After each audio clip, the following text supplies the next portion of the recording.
تو لیکن یہ ہے کہ سپر نیٹ ٹیکنالوجیز کے آنے کے بعد ایک کمپٹیشن جو ہے وہ یہاں لسٹڈ کمپنیوں میں مل جائے گا. ہمیں جینمن حقیقی جو ایک آئی ٹی کمپنی جو ہونی چاہیے. تو میں نے سوچا کہ اس حوالے سے آپ کو ایک بات کر دوں. بقیہ یہ کہ ٹی بلز کے حوالے سے ہم نے پچھلے ویڈیو لاف میں بتایا تھا کہ فارنرز بیچ رہے تھے، لیکن ابھی ہم نے دیکھا کہ نیٹ انفلو ہوا ہے فارنرز کا.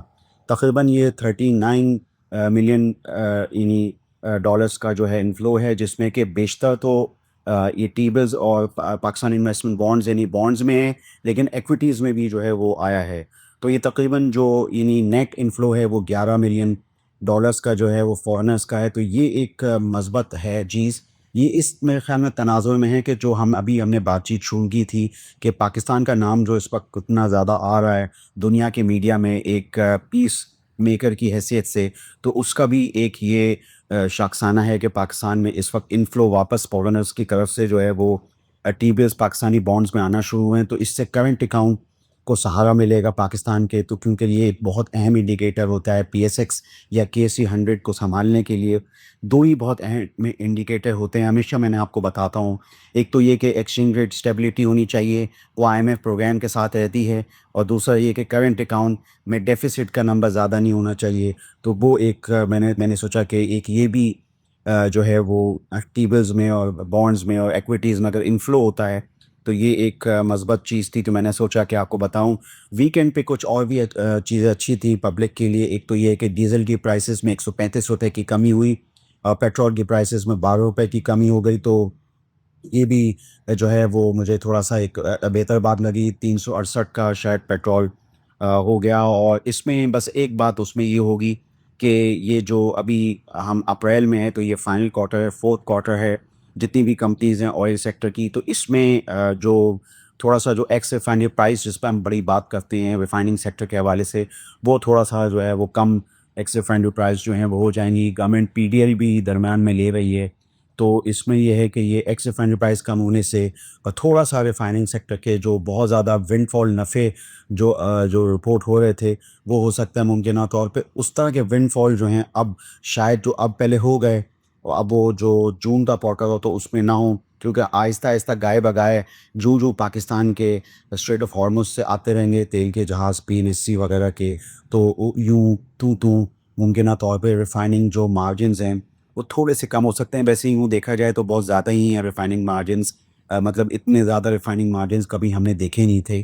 تو یہ ہے کہ ابھی GRN جو ہیں ریفائنریز کا تھوڑے سے کم جو ہیں وہ ہو سکتے ہیں اگر یہ انہیں ایکس ریفائنری پرائسز نیچے آئیں. تو میں نے سوچا کہ آپ کو اس حوالے سے بات کروں. اچھا، اسی طریقے سے ٹرانسمیشن اینڈ ڈسٹریبیوشن چین کے اندر SNGP اور SSGC کے نئے پرائسز، نئے ٹیرف کے نئے فارمولے کی بھی بات ہو رہی ہے. اسی وجہ سے ہم نے حرکت دیکھی سوئی سدن اور سوئی ناردن کے یعنی حصص جو ہیں ان میں بھی ہم نے تھوڑے سے بھاؤ میں تھوڑی سی ایک بہتری دیکھی، وہ کہ کافی زیادہ نیچے گر چکے ہیں. آپ جانتے ہیں جو ہائی ایک 189,000 کا لگا تھا اس وقت سے سوئی سدن اور سوئی ناردن سب سے زیادہ جو ہیں وہ گرے ہیں. تو یہ کہ یوں ایک آپ جانتے ہیں کہ ایک یہ بھی ایک فیکٹر ہو سکتا ہے. لیکن بہرحال اگر نئے فارمولے وغیرہ کے حوالے سے کمپنیز کو بھی تھوڑا سا اگر بینیفٹ ملتا ہے، یعنی جو بھی ٹیرف اگر بڑھتے ہیں یا کوئی نیا پرائس فارمولا طے ہوتا ہے، تو یہ ٹرانسمیشن اینڈ ڈسٹریبیوشن کمپنیز کے لیے بہتری ہو سکتی ہے. آپ کی یاد دہانی کے لیے جو دونوں کمپنیز ہیں ان کو 2002 کا ایک فکس پرائس فارمولا ملا ہوا ہے جو ایشین ڈیولپمنٹ بینک نے اس وقت دیا تھا. جو اس وقت آپ جانتے ہیں جو بھی آپ کیپیکس کرتے تھے، یہ کمپنیاں کیپیکس کرتی تھیں یعنی پائپ بچھاتی تھیں، تو اس کا 17 اور 17.5% بالترتیب دونوں کمپنیوں کو جو ہے وہ آپریٹنگ پروفٹ کے بعد ملا کرتا تھا. اگر فرض کریں کہ اس طرح کی کسی چیز میں تبدیلی ہو اور یہ فارمولا جو ہے وہ اس کی جگہ ایک نارمل ایک کمپنی اس طرح آپریٹ ہوتی ہے جیسے کوئی بھی مینوفیکچرنگ کمپنی آپریٹ ہوتی ہے کہ جی گراس مارجن سے آپریٹنگ مارجن اور اس کے بعد پھر نیٹ مارجن، تو پھر میرا یہ خیال ہے کہ ایک ممکنہ طور پہ ہو سکتا ہے کہ ایسی کوئی چیز ہو تو یہ بہتری ہوگی. تو یہ میں نے سوچا کہ آپ کو آج کے اس میں بتاؤں. کچھ ڈویڈنڈ جو ڈسٹریبیوشنز تھیں اس میں جو ایک تو آج AGP جو ہے وہ 6 روپے سے ایکس ہو گیا. بڑی اچھی ایک فارما کمپنی ہے اور بڑی اچھے بھاؤ پہ اس وقت مل رہی ہے. ان کے آگے 2030 کے پلانز ہیں جو ہم اینالسٹ بریفنگز وغیرہ میں دیکھتے رہتے ہیں. اسی طریقے سے گلیکسو کا بھی 12 روپے کا ایک ڈویڈنڈ ہے سالانہ 2025 کا, وہ بھی آگے چل کے ایکس ہونا ہے. ایک آدم جی لائف ایک شیئر ہے, ان کا بھی 1.5 روپے کا ڈویڈنڈ ہے. پرائس کے حساب سے دیکھا جائے تو یہ ڈویڈنڈ برا نہیں ہے, تو میں نے سوچا کہ ڈویڈنڈ ڈسٹریبیوشن کے حوالے سے بھی کچھ آپ کو بتانے کی کوشش کروں.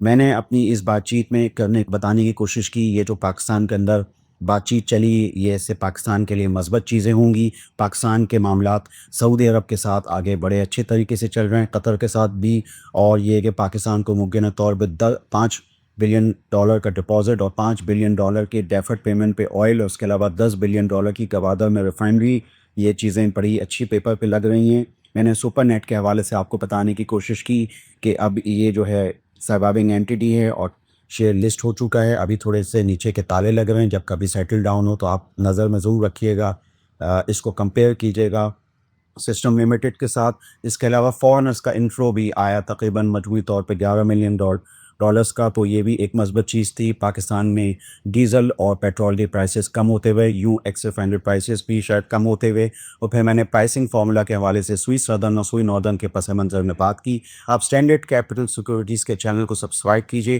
ہماری معروضات پہ غور کیجیے. آپ کا شکریہ. For more details, call us today at 111-111-721. Open an account with Standard Capital Securities. Start investing in your financial future. Talk to our experts and get access to exclusive market research and much more.